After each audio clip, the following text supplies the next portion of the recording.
लेकिन सबसे पहले बात करेंगे पंचायत चुनाव के लिए नए सिरे से तैयार होंगे वोटर लिस्ट और 1 जनवरी 2022 की स्थिति के हिसाब से तैयार होगी सूची। परिसीमन के बाद क्षेत्र के मुताबिक जोड़े जाएंगे वोटर लिस्ट। अपडेट करने की तैयारी को लेकर 14 जनवरी को मीटिंग भी होगी। तो मास्टर ट्रेनर्स और उप जिला निर्वाचन अधिकारियों को ट्रेनिंग भी मिलेगी। तो बड़ी जानकारी इस बीच आप तक पहुंचा दें, जहां पर पंचायत चुनाव के लिए नए सिरे से वोटर लिस्ट तैयार की जाएगी।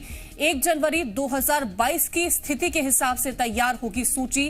परिसीमन के बाद क्षेत्र के मुताबिक जोड़े जाएंगे वोटर लिस्ट। अपडेट करने की तैयारियों को लेकर 14 जनवरी को मीटिंग होनी है और मास्टर ट्रेनर्स और उप जिला निर्वाचन अधिकारियों को ट्रेनिंग दी जाएगी। तो पंचायत चुनावों को लेकर के ये अपडेट निकल के सामने आई है, जहां पर वोटर लिस्ट नए हिसाब से तैयार की जाएगी, यानी कि 1 जनवरी 2022 के मुताबिक ये लिस्ट तैयार होगी और साथ ही परिसीमन के बाद क्षेत्र के मुताबिक जोड़े जाएंगे वोटर लिस्ट। अपडेट करने की तैयारी को लेकर 14 जनवरी को मीटिंग भी है।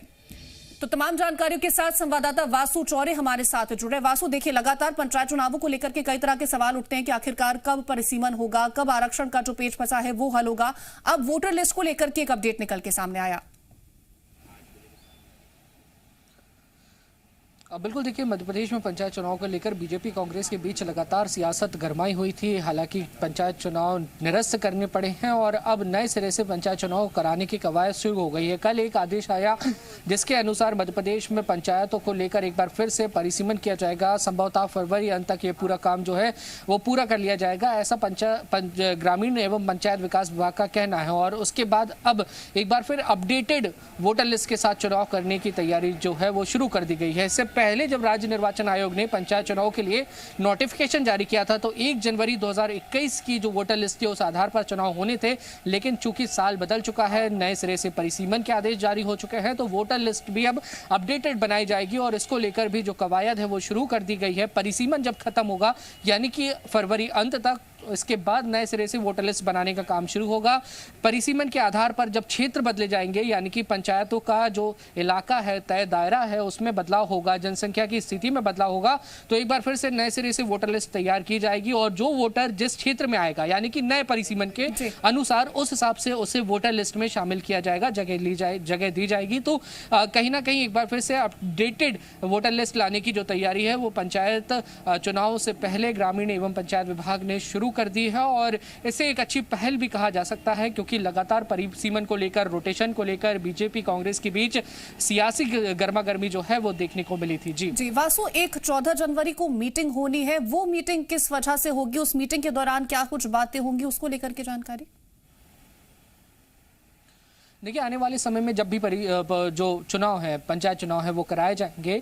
17 तारीख को सुप्रीम कोर्ट में पंचायत चुनावों के मामले को लेकर एक हियरिंग भी होनी है। इससे पहले हमने देखा कि कांग्रेस लगातार सरकार पर दबाव बना रही है कि जल्द से जल्द चुनाव कराए जाएं। पीसीसी चीफ कमलनाथ ने कहा है 2 महीने के भीतर अगर चुनाव नहीं होते हैं तो प्रदेश व्यापी आंदोलन कांग्रेस पार्टी खड़ा करेगी। लेकिन इस सबके बीच चुनाव जल्दी कराने की जो तैयारियां हैं वो शुरू कर दी हैं और इसी कार्यक्रम को और गति देने के लिए 14 जनवरी को यानी कि कल एक महत्वपूर्ण बैठक रखी गई है, जिसमें उप निर्वाचन अधिकारी जो हैं, जो मास्टर ट्रेनर्स हैं, उनको वर्चुअल ट्रेनिंग उपलब्ध कराई जाएगी। इसमें मुख्य रूप से परिसीमन किस तरीके से करना है उसको लेकर चर्चा होगी और इसके बाद जनसंख्या के आधार पर, परिसीमन के आधार पर नई जो वोटर लिस्ट बनानी है उसको लेकर इस पूरी बैठक में चर्चा होगी। इसके साथ ही जब भी पंचायत के चुनाव होंगे आने वाले समय में डिक्लेयर, तो कोविड-19 गाइडलाइंस के अनुसार किस तरीके से चुनाव का क्रियान्वयन किया जाएगा, ये 3 जो अहम मुद्दे हैं, अहम मसले हैं, इनको लेकर ये बैठक की जाएगी और पूरे प्रदेश के जो उप निर्वाचन अधिकारी हैं, मास्टर ट्रेनर्स हैं, उनको वर्चुअली जो पूरी ट्रेनिंग है वो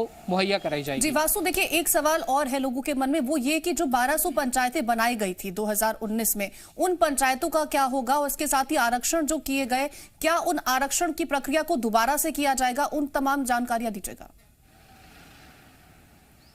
देखिए, बहुत हद तक चीज़ें निर्भर करती हैं जो आपको कोर्ट में हियरिंग होनी है और कोर्ट का जो जजमेंट आता है उसके आधार पर।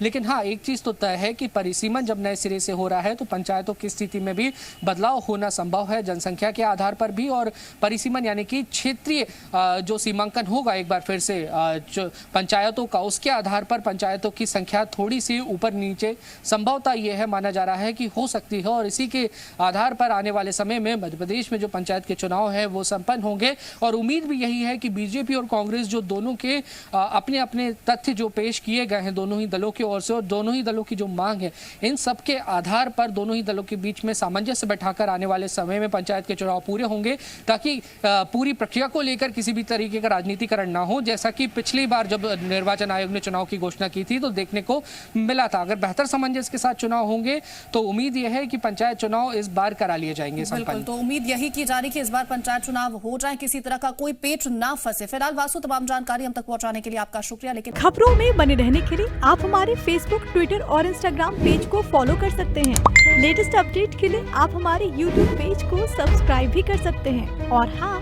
बेल आइकन पर क्लिक करना ना भूलें।